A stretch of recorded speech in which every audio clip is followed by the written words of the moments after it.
This is already the third longest government shutdown in U.S. history, and one congressman I spoke with tells me there's no end in sight. Democrats and Republicans in Congress pointing fingers at one another for the government shutdown. It's a really frustrating process. The Democrat shutdown. The shutdown is nearing its fourth week now, leaving 900,000 federal workers without pay or laid off. The U.S. House passed a spending bill to keep the government open, but that legislation has failed to pass in the Senate 10 times now. Congressman Adam Smith tells me House Speaker Mike Johnson is trying to force Senate Democrats to agree with the Republican spending bill. And if they have the votes for that, well, okay, then I guess that's democracy. I don't like it, but they can vote for it. But now they're telling Democrats that we have to vote for Trump's budget and Trump's government. Smith tells me Democrats are fighting for priorities to keep energy costs low and Medicaid for hundreds of thousands of Americans, but says Republicans refuse to negotiate. Meanwhile, Speaker Johnson says the spending bill would only be temporary as lawmakers work to hash out the details later on. He says Democrats hold the power to end the shutdown. They can make this stop immediately if they would just do the simple and right thing.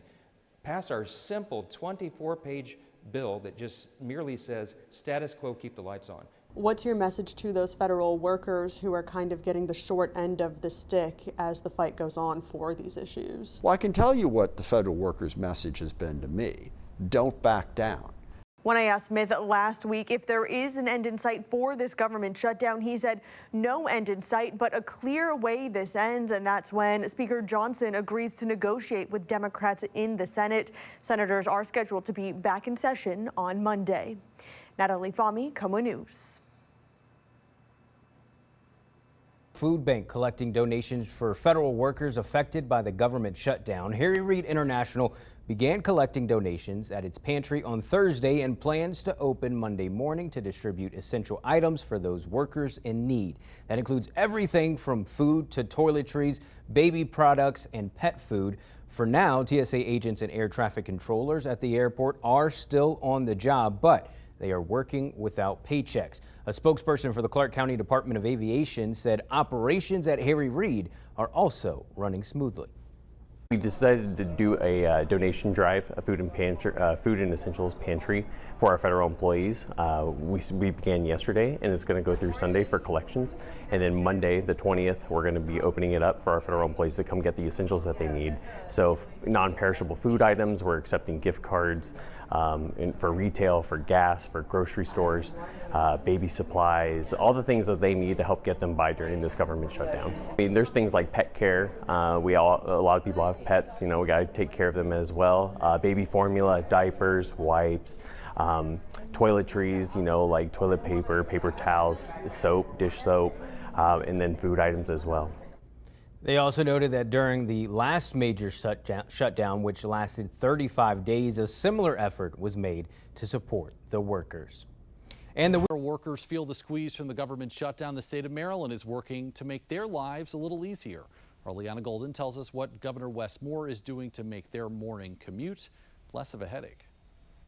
For some commuters in Maryland, it was jaw-dropping news. So I think that's very good. Grace Wright, shocked and relieved to hear that the Maryland Transit Administration will now offer free MARC trains and commuter bus service to federal workers, those who still have their jobs. And I think for federal workers, that's great for them. Like, I'm really happy to hear that. I didn't know that, so that's very exciting. Governor Wes Moore made the announcement at a job fair on Friday, hoping to ease the financial burden on those impacted by the ongoing shutdown. Free service to and from the district started over the weekend and will continue as long as the shutdown does. All you have to do is show your federal ID badge to the train operator and you're good to go. They don't have to worry about getting to their job. So let's look at the numbers in Maryland, where the federal government is the state's largest employer. At the start of the year, 269,000 Maryland residents were federal employees, with more than 160,000 federal civilian jobs located in the state. Since early 2025, Maryland has lost more than 15,000 federal jobs, the largest number in the nation. Everyone's just on high alert. Like, there's so much friction going on, and you can tell. Amid the friction, commuters hope their federal neighbors rely on the services being offered to them and have one less thing to worry about. I hope they take advantage of it because public transportation just needs to get better. I hope it ends soon, that everything goes back to normal. I'm Liana Golden, 7 News. The government shutdown starting to be felt far away from Washington. I'm not sleeping at night. It's really, really hard. And I have a 15-year-old boy at home, and I don't know if you know anything about teenage boys, but they eat a lot. Furloughed federal workers in Kansas City raising their concerns, also laid out in this video released by the White House. We urge Congress to reopen the government. Every day this doesn't happen, it punishes us. We all have rent due, car payments, mortgages, and overall need to provide for our families. Not knowing when my next paycheck is coming has had us talk about possibly canceling my son's upcoming birthday party. While we are once again seeing TSA workers not getting paid, American farmers losing access to vital information and loans meant to help keep them afloat, and millions of Americans at risk of losing their SNAP benefits, President Trump did redirect $300 million in tariff revenue to some food assistance, also shielding federal law enforcement and military members from missing paychecks. President Trump insisting it's Democrats' fault and they should therefore be punished. They didn't realize that that gives me the right to cut programs that Republicans never wanted, giveaways, welfare programs, etc. And we're doing that, and we're cutting them permanently. If we shake hands with President Trump on a deal, we don't want him then next week just firing thousands more people, canceling economic development projects, canceling public health funds. Public health at the center of the argument from Democrats who say they need more agreement on a plan to extend Affordable Care Act subsidies set to expire at the end of the year. As Republicans say, open the government first. What I want to vote is to open the government, which I have done a number of times, but we're not going to extend a program that is wrought with fraud, waste, and abuse. I think there can be reforms to these credits, but ultimately we're going to need a total overhaul. Despite many similar previous votes, the Senate is set once again to vote this evening on whether to end the shutdown and reopen the government. I'm Christine Frizzell reporting. As the government shutdown drags on, we need to talk about the lasting effects. Right. It's more than just missed paychecks and closures. The real impacts may not be so obvious. Melanie Hastings is here with some of the shutdown's hidden effects and what that could mean for your money. That's right, guys. So we all see the obvious things.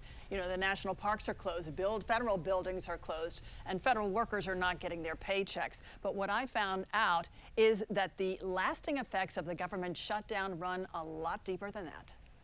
The real pain comes afterwards when furloughed employees lose morale. UVA's Darden Business School professor Chris Herpford told me while federal workers return to their jobs after a shutdown, almost immediately, many start looking for work outside of the government. They will explicitly say, hey, I'm fed up. I'm going to look for better jobs elsewhere. This brain drain of highly skilled workers costs all of us. It's both young, highly qualified, high potentials and older leaders with a lot of experience. And the result is that the government works less well, affecting all of us. Herpford says for every employee that leaves, the government spends 250% as much money as they save to rehire from the outside. And that shock to morale is as big as a 10% drop in wages. It's like a bipartisan issue. Like no matter what your view is of the federal government, if you like it or if you want it to shrink, shutdowns are not the right way to shrink the government. The cost is enormous. It's hidden.